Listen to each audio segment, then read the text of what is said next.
2017년이었습니다.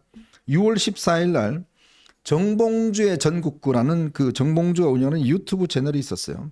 이때가 뭐 어떤 때냐면 그 평창 동계올림픽 관련돼서 당시에 뭐 이 스케이트, 마식령 스케이트장 뭐 등등 여기 있는 이제 복합국제관광단지 뭐 이거 만들자 뭐 이런 주장들이 쭉 있어 왔는데, 그러면서 이런 이야기를 하는 와중에 바로 이 문제 발언이 발생했습니다. 먼저 어떤 이야기인지 한번 듣고 이야기를 계속 나누도록 하겠습니다.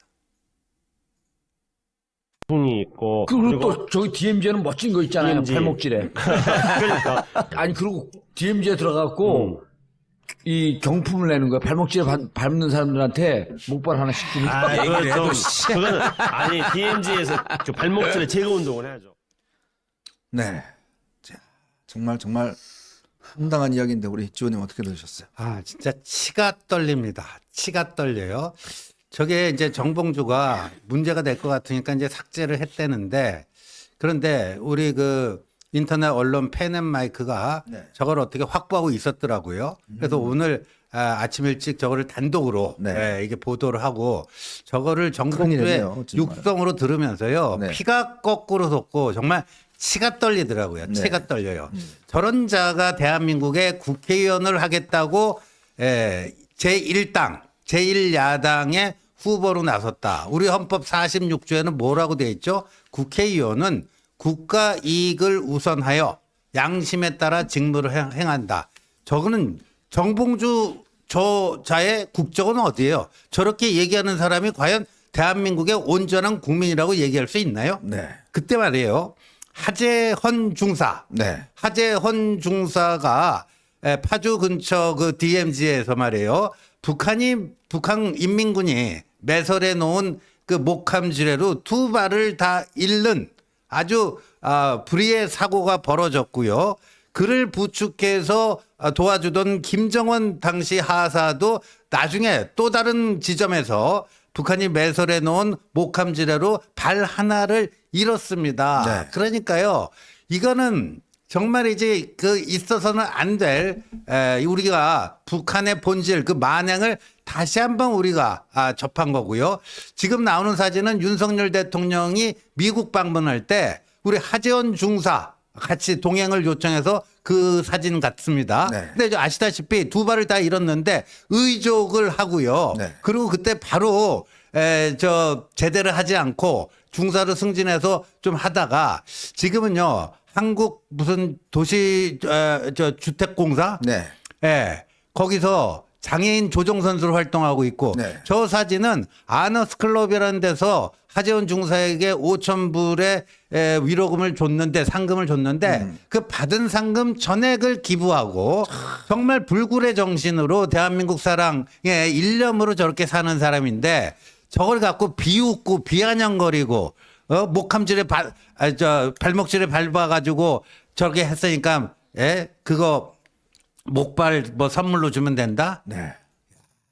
참 우리의 젊은이가요 정말 우리 나라를 지키다가 결국 이 사고를 당해서 북한이 매설하는 이 지뢰에다가 발을 잃었습니다. 여러분, 발을 잃는다는 게 어떤 의미인지 아마 잘 아실 겁니다. 근데 이 청년 정말 꿋꿋하게 견뎌내서 의족을 하고 지금도 꿋꿋하게 살아가고 있습니다. 대한민국을 위해서. 또 이 자기뿐만 아니라 다른 사람을 위해서 또 이렇게 기부까지 하고 있는 정말 멋진 삶을 살고 있는 그런 친구거든요. 자, 이런데 대한민국의 대표가 되겠다는 정봉주라는 작자가 이런 건 보고 뭐 이게 뭐 나중에 경품으로 목발을 주자? 이런 이야기. 저기 폐륜입니다, 진짜. 그렇죠. 지금 저기 보면 군인이 저를 당해서 이제 얘기만 나왔는데요. 사실은요, 저게 군인이 아니라 일반 시민들도 당할 수 있어요. 네. 그 해마다 보면 제가 국정감사 때 본 자료인데요. 해마다 보면은 그 명절 때 이제 그 묘 다듬는 거 있지 않습니까? 네네네. 성묘 갔다가 비가 오거나 뭐 이래서 이제 수면 위로 올라오면 발목 그 지뢰가 있거든요. 네. 그걸 밟아서 발목을 절단하는 그런 일반 시민들이 상당합니다. 그리고 논밭에서 일하다 발목을 잃는 시민들도 상당해요. 네. 그런 선량한 시민들에게조차 과연 목발을 경품을 주겠다 그런 말을 할 수 있을지, 저렇게 남의 고통을 공감하지 못하는 저런 사람이 국회의원으로 자격이 있는 건지 정말 개탄스럽습니다. 자, 이런 자가요, 이번에 강북갑에 가서 박용진을 물리치고 국회의원이 됐습니다. 자, 근데 박용진은요, 물론 뭐 야당 의원이긴 하지만 그래도 정말 신사적으로 백봉 신사장도 수여하고, 그리고 지난 21대 총선에서 서울 지역 최다 득표를 했습니다. 그리고 나름대로 정말 이 국회 의정 활동 그 뭐 저는 제가 볼 때는 그래도 야당 의원 치고 잘했다는 생각이 많이 들었습니다. 그렇죠. 그리고 뭐 점잖은 친구예요. 예, 예. 자, 그런데 그런 친구를 제끼고 바로 이 정봉주 막말 입만 열면 막말인 정봉주와 공천됐다는 거. 이게 딱 하나 이유가 있잖아요. 바로 그렇죠. 이재명의 호위무사기 때문에 그런 거 그렇죠. 아니겠습니까? 바로 그거죠. 그리고 지금 오늘 그 박용진 의원이 민주당에 재심 신청을 했던데 그 재심 신청 사유를 뜯어 보니까요. 이 조사 과정에서요. 경선 과정에서 이 여론조사 결과를 불법적으로 유출한 혐의가 있고요. 정봉주에게. 또 그다음에 민주당 권리당원 투표 50%, 거기 지역구 주민 일반 국민 여론조사 50%인데 이중 투표 의혹도 있고. 근데 뭐 결론은 정해져 있지 않겠습니까? 민주당이 그걸 받아들이겠습니까? 기각하겠죠. 그런데 저는 그건 그거대로 하는데 이 정봉주가요. DMZ의 멋진 게 목함지뢰가 북한이 매설해 놓은 목함지뢰가 멋진 거라고 했어요. 그리고 낄낄대고 웃습니다. 정봉주뿐만 아니라요. 거기 같이 나온 패널들 그 중에 한 패널은요. 나중에 문재인 청와대의 통일비서관으로 갑니다. 통일비서관으로 가요.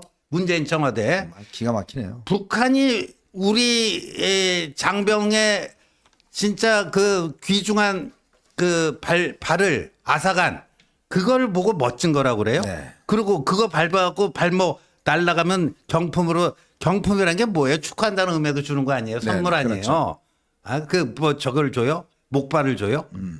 그리고 정봉주가 저게 이제 펜앤마이크에서 저거를 이제 정봉주 육성으로 재생을 하니까 바로 깨갱하고 꼬리를 내렸습니다. 네. 본인의 페이스북을 통해서 과거 목발 경품 발언 직후 당사자께 직접 유선상으로 사과드리고 관련 영상을 즉시 삭제한 바 있다. 그때나 지금이나 같은 마음으로 과거 제 발언에 대해 정중히 사과드린다. 그런데 이게 뭐예요?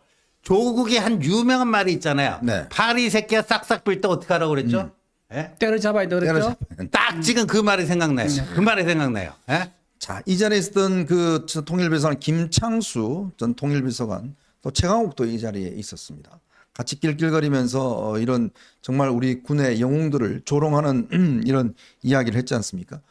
자, 정봉주의 이런 막말은 뭐 이것뿐만 아닙니다. 정봉주가 예전에 이 저 방송에 나와서 이 안철수 의원에 대해서 솔직히 병신 뭐 이런 이야기를 했고요.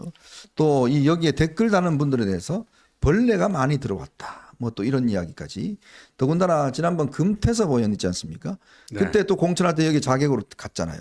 그때 그런데 프레시안 여기자를 성희롱한 혐의로 인해서 당시에 이제 공천에서 탈락이 됐지 않습니까? 자, 그런 일도 있었고 또 이 금태섭 의원에 대해서 정말 온갖 할 수 없는 말들을 아주 쏟아냈습니다. 그거 한번 더 네. 짚어보겠습니다, 현정님. 네. 안철수 의원이 2013년 4월 24일에 서울 노원병에 보궐선거가 발생해서 출마를 선언한 직후입니다. 네. 전공로라고 이 민노총 소속 좌파 공무원 노조인데 여기 초청 강연에 연사로 정봉주가 간 거예요. 그런데 정봉주가 그 자리에서 뭐라고 얘기했냐면은 안철수 의원을 향해서 결점을 공개하지 않아 완벽한 인간으로 주접을 떨다가 노원병의 신이 되고자 하는 사람, 노원병신. 노원병에서 신이 되고자 한다 해갖고 노원병신이라고 그랬어요. 아, 예? 참. 그리고 이게 최근이요. 가장 최근 있었던 사건이 뭐냐. 올해 1월 4일에 JTBC 유튜브에 장르만 여의도라고 있습니다. 네, 있죠. 여기 저도 한번 나가봤는데요. JTBC의 정치적 색깔이 좀 그렇지만 이 유튜브는 더 심해요. 네. 이 진행자 자체가 굉장히 좌편향이 있는 정영진이가 사람입니다. 하죠? 네, 맞습니다. 그런데 그 정봉주가 패널로 나가서 자기가 갖고 온 태블릿 PC만 계속 쳐다보고 그 안에 댓글 뭐가 달리나 확인하고 있으니까 그 진행자가 그거 좀 그만 보고 우리 지금 진행에 좀 집중해 달라 이렇게 얘기했어요. 네. 그랬더니 정봉주가 뭐라고 답을 했냐면 댓글 많이 봐야 되거든. 벌레가 많이 들어왔나? 진보가 많이 들어왔나? 보수가 많이 들어왔나? 이렇게 거기서 답을 했어요. 근데 진보를 향해서 정봉주가 벌레라고 했겠습니까? 우리가 보통 벌레만도 못한 인간 이렇게 욕을 하지 않습니까? 그렇죠. 그러니까 정봉주가 이 맥락을 보면 보수를 벌레라고 여기서 표현을 한 거예요. 예? 보수 성향의 이 댓글러들을 향해서 벌레라고 한 거예요. 그래서 그 진행자도 너무 그냥 당황해갖고 아 벌레가 뭡니까라고 만류를 했는데 네. 정봉주가 쓰고 있던 안경까지 벗으면서 생색을 내면서 이게 무슨 막말이냐. 이게 무슨 막말이냐 그랬다는 거 아닙니까. 보수를 벌레라고 그랬어요. 그러니까 이게 지금 보면 그냥 막말이 일상화되고 옛날에 사진은 이 낙곰수라는 집단이 바로 이제 김어준, 그다음에 주진우, 김용민, 그다음에 정봉주 뭐 이런 사람이었잖아요. 근데 김용민은 옛날에 그 뭐라고 하지 출마했을 때 당시에 그 누굽니까 콘돌리사 라이스를 뭐 성폭행하겠다, 강간해서 강간하겠다, 아유, 참. 뭐 이런 이야기하고 또 노인들 못 올라오게 예를 들어서 그 엘리베이터 에스카레이터 그거 끊어버리면 된다든지 뭐 이런 식의 막말했다 결국 후보 사퇴를 했지 않습니까? 네, 그렇죠. 그러니까 이게 김어준, 주진우 전부 다 이 말로 이게 문제인데 이번에 이제 정봉주가 딱 걸렸어요. 이게 앞으로 이제 지금 보면 제가 볼 때는 이 유권자 표심에 굉장히 영향을 미칠 것 같거든요. 어떻게 보세요? 네. 선거 때만 되면은요, 항상 마지막에 가장 조심해야 되는 게 과거 발언입니다. 과거 했던 말들요, 선거가 달아오르잖아요? 그러면 상대방에서 그걸 다 뒤져봅니다. 뒤져보고 거기서 꼭 나와요. 그리고 그 이외에도 중진 의원들이 보통 자신감을 가지고 실수를 하는 경우가 많이 있습니다. 본인들이 당선 다 된 것처럼 축하하는 뭐 파티를 연다든가 아니면 발언을 해서 뭐 노인들 집에가 쉬어야 된다든가 네. 정동영 의원이 옛날에 그렇게 해가지고 한번 후보자 사퇴하고 그러지 않습니까? 그렇죠. 선거철 되면 항상 그런 말 때문에 구설수에 오르고 후보자 사퇴하고 여기서 20, 30 의석이 왔다 갔다 하기도 하거든요. 그래서 우리 국민의힘 쪽에서는 정말 한동훈 위원장이 그래서 전부 다 조심하라고 아주 경고를 날렸었는데요. 다들 지금 선거가 지금 열기가 뜨거워지고 있으니까 좀 더 긴장감을 늦추지 않아야 될 것 같습니다. 그러니까 결국 이제 말이라는 거는 그 사람의 인식과 사고 그가 결정되는 거 아니겠습니까? 자, 이것뿐만 아닙니다. 지금 이제 수원에서 공천받는 김준혁, 바로 이 박강원 원내대표를 그렇죠. 제치고 받은 김준혁 같은 경우에 자, 어떻게 당선됐냐? 그러니까 하늘의 도움이 있어서 당선됐다. 이런 말뿐 아니라 이재명이 정조와 같은 사람이다.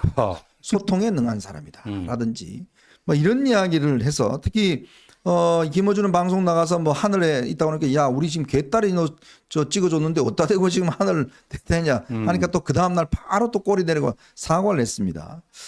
참 이런 걸 보면요 기본이 안 된 이 사람들 단지 딱 하나 친명이란 이유로 이렇게 국민들 앞에 내놓는데 정말 우리 국민들이 정말 이 앞으로 4년 동안 의정 활동을 할 사람들 이런 사람들에게 의정을 맡겼어야 되겠습니까? 안 되죠. 오죽하면요. 예? 이 민주당의 좌파 우당이라고 할 수 있는 정의당. 네. 정의당이 당 대변인이 어제 국회 소통관에서 기자회견했습니다. 이 정봉주의 강북을 공천이 공천 참사다 하면서 뭐라고 했냐. 이 정봉주가 막말 욕설 망언만 한 게 아닙니다. 네. 성추행 사건의 혐의자이기도 하지 않았습니까? 그거를 다시 재소환했어요. 정봉주는 기자 지망생 성추행 사건 논란 당시 혐의를 일관되게 부인하며 피해자를 향해 한치 오차도 없이 사실을 증명하라며 호통치다가 그러다가 결국 호텔 카페 방문 사실 네. 정봉주의 그 자기 신용카드 영수증이 나왔죠. 영수증이 나와가지고 네. 그게 딱 뽀록이 났잖아요. 그래서 정계 은퇴를 선언했던 정치인인데 정봉주가 정계 은퇴까지 갔던 그 일이 그때는 문제가 되고 지금은 괜찮다는 이유가 도대체 뭐냐? 네.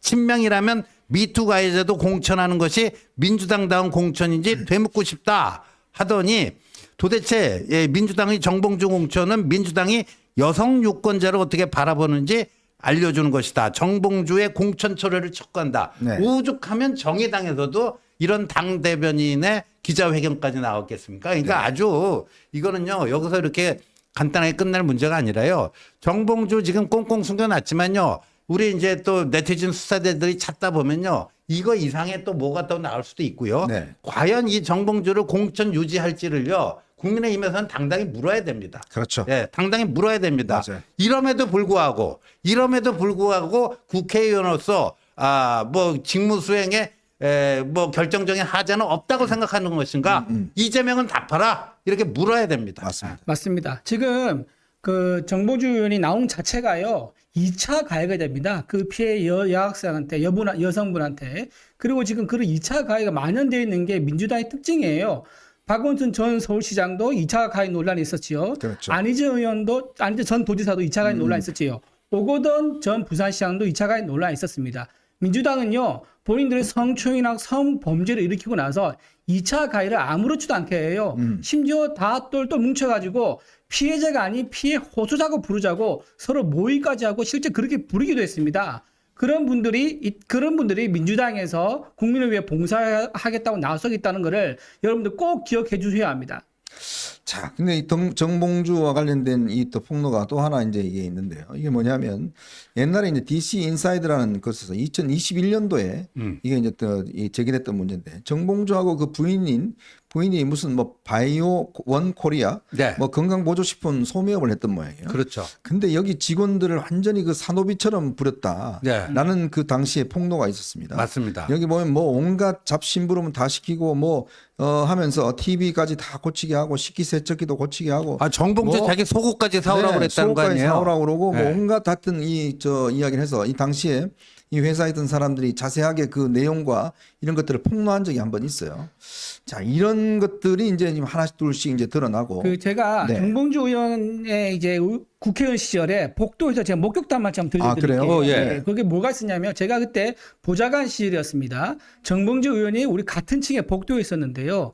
정봉주 의원이 자기 보좌진들, 제가 보기엔 그때 보좌관하고 비서관 같아요. 네. 그 두 분을 복도에 세워둡니다. 세워두고 복도 벽 앞에 세우게 해서 막 손가락으로 삿대질을 하면서 야단을 치는 거예요. 아. 그래서 그때 그 비서관과 보좌관 열중시하고 고개를 숙이고 있었는데요. 사실 자기 직원이 왜 무슨 잘못을 해서 그런지는 모르겠으나 야단칠 수는 있죠. 그런데 의원실에서 사무실 내에서 해야지 그렇게 복도에 나와서 다른 의원실 직원들과 의원들이 보는 그 복도 앞에서 그렇게 20-30분 정도 호통을 치는 거 보고 너무 심하다. 저 직원들 굉장히 상당한 굴욕감과 자존감에 엄청 트라우마를 느꼈을 거라 생각이 들어요. 아마 그런 맥락에서 보면은 정봉주 의원의 이 본인뿐만 아니라 가족의 갑질 이런 것들이 아마 일상에서 이루어지지 않았나 그런 생각이 듭니다. 네. 참 하여튼 이 문제는 저희가 아주 집중적으로 앞으로 좀 제기를 해서 정말 민주당의 민낯, 더군다나 우리 청년들, 영웅들을 이렇게 정말 이 무시하고 이런 행태에 대해서는 우리가 반드시 고발을 해 나가야 되겠다. 이런 말씀을 드리겠습니다.